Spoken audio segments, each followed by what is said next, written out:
Boa noite. Hoje vamos apresentar nosso trabalho sobre dimensionamento de instalações prediais, abordando sistemas de água fria e esgoto. As instalações prediais são importantes porque garantem o funcionamento de sistemas essenciais da construção, proporcionando conforto, segurança e higiene aos usuários. O objetivo geral é desenvolver o sistema hidráulico da residência e compreender como cada etapa influencia o projeto. Como objetivo específico, temos a aplicação das normas técnicas, dimensionamento das tubulações de água fria e o levantamento de materiais e a elaboração do cronograma de execução. O primeiro passo do projeto foi estimar o consumo diário de água da residência. Inicialmente, consideramos a ocupação por um casal em cada quarto, o que resultaria em uma população de 4 moradores. Entretanto, visando situações de maior demanda, como visitas e eventos ocasionais, adotamos uma população de projeto de 8 pessoas, considerando o consumo de 120 litros por pessoa por dia. Obtivemos um consumo diário de 960 litros e um consumo mensal estimado de 28,8 metros cúbicos. Com a demanda definida, realizamos o dimensionamento do alimentador predial. Seguindo as recomendações da norma D1 NTS 181, adotamos o ramal predial, uma tubulação de polietileno com 20 mm de diâmetro. Para o cavalete foi adotado um diâmetro de 20 mm em PVC ou em ferro galvanizado, enquanto o hidrômetro também foi especificado com um diâmetro de 20 mm. Por fim, efetuamos o cálculo do diâmetro do alimentador predial, obtendo o valor teórico de aproximadamente 4,2 mm. Contudo, por questões de padronização e disponibilidade comercial, adotamos a bitola de 20 mm, garantindo o adequado abastecimento da residência. Para realizar o dimensionamento do barrilete, foi elaborada uma planilha de cálculo, na qual o sistema foi inicialmente dividido em trechos, permitindo análise individual de cada segmento. A partir disso, foram determinados valores de soma de pesos relativos dos pontos de consumo, a vazão estimada, o diâmetro adotado e a velocidade de escoamento. Também foram calculadas a perda de carga unitária, a diferença de cota e a pressão disponível. Em seguida, considerando o comprimento real equivalente das tubulações, bem como as perdas de cargas nas tubulações e nos registros, obteve-se a perda de carga total e a pressão disponível final para cada trecho analisado. De forma semelhante, foi realizado o dimensionamento das colunas de distribuição, também divididas em trechos para facilitar os cálculos. Para cada segmento, foram determinadas as somas dos pesos, a vazão estimada, o diâmetro adotado, a velocidade de escoamento e as respectivas perdas de cargas. Além disso, foram dimensionados os ramais e subramais vinculados a cada coluna. Ao final, verificou-se a pressão residual disponível nos pontos de utilização, assegurando o correto funcionamento do sistema de abastecimento de água em toda a edificação. O dimensionamento da cisterna. Como a demanda de armazenamento calculada foi de 10 metros cúbicos, optamos por uma cisterna com dimensões de 2 metros de largura, 3,20 metros de comprimento e 1,60 de altura, volume suficiente para atender às necessidades da edificação. Em seguida, realizamos o dimensionamento das tubulações de recalque e sucção. O primeiro passo foi determinar a vazão de recalque, necessária para o cálculo da bitola da tubulação. A partir dos resultados obtidos, encontramos um valor teórico de aproximadamente 14 mm, porém adotamos um diâmetro comercial de 20 mm. Para a linha de sucção, que deve possuir uma seção superior à de recalque, foi adotada uma bitola de 25 mm. A altura geométrica encontrada foi de 12,47 metros.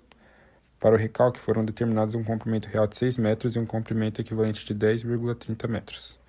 Considerando uma vazão de 0,0046 metros cúbicos por segundo em uma tubulação de 20 mm, obteve-se uma velocidade de escoamento de 1,4 metros por segundo e uma perca de carga unitária de 0,14, resultando em uma perda de carga total de 2,28 metros. Na sucção, o comprimento real calculado foi de 4,45 metros e o comprimento equivalente de 23,9 metros.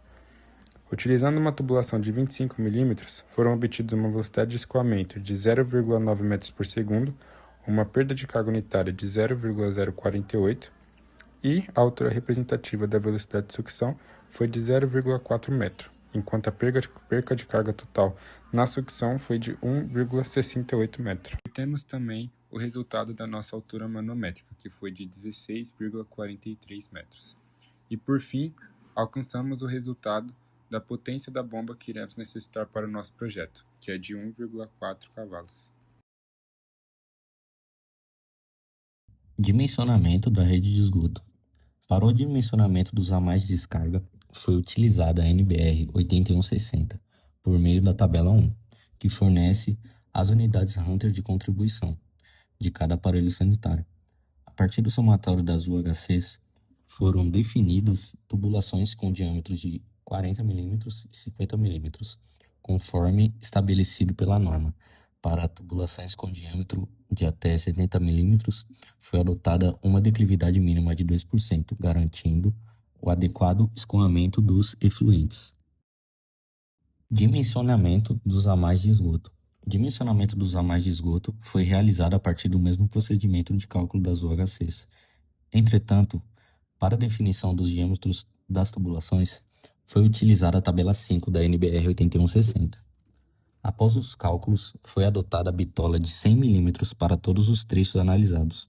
De acordo com o item 4.2.3.2 da NBR 8160, para tubulações de 100 milímetros foi considerada uma declividade mínima de 1%. Dimensionamento dos tubos de queda. Para o dimensionamento dos tubos de queda, foi utilizada a tabela 6 da NBR 8160, relacionando a quantidade de unidades Hunter atendidas à capacidade da tubulação. Após a análise dos resultados, foi adotada a bitola de 100 milímetros para os tubos de queda dos dois pavimentos da edificação. Dimensionamento dos coletores e subcoletores. O dimensionamento dos coletores e subcoletores foi realizado com base na tabela 7 da NBR 8160, utilizando novamente o somatório das OHCs para cada trecho da instalação. Após os cálculos, foram adotadas tubulações de 100 milímetros de diâmetro para todos os coletores e subcoletores do sistema. Dimensionamento dos ramais de ventilação. Para os ramais de ventilação, foi utilizada a tabela 1 da NBR 8160, considerando as contribuições dos aparelhos sanitários conectados ao sistema.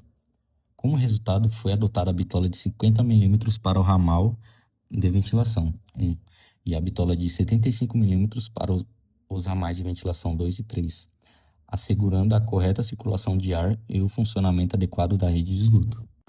Para o planejamento da obra, foi elaborado um cronograma físico-financeiro com duração de 3 semanas, dividido em 6 etapas. Os custos de mão de obra e material foram calculados com base na tabela SINAP. A equipe foi composta por 3 pedreiros e 3 serventes durante todo o período de execução. Também foi realizado o levantamento das peças de sistemas de água fria, sucção e recalque e esgoto, utilizando valores de referência da SINAP.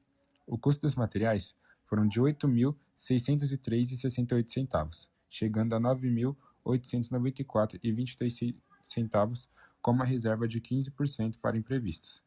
A mão de obra totalizou R$ 5.690, passando para R$ 6.259, com acréscimo de 10%.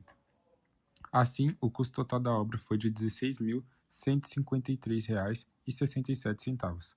Com a aplicação de uma margem de lucro de 30%, o valor final do serviço ficou em aproximadamente R$ 21 mil. Agradecemos pela atenção de todos e esperamos que tenham ficado claras cada etapa do nosso projeto. Qualquer dúvida, estamos à disposição. Obrigado.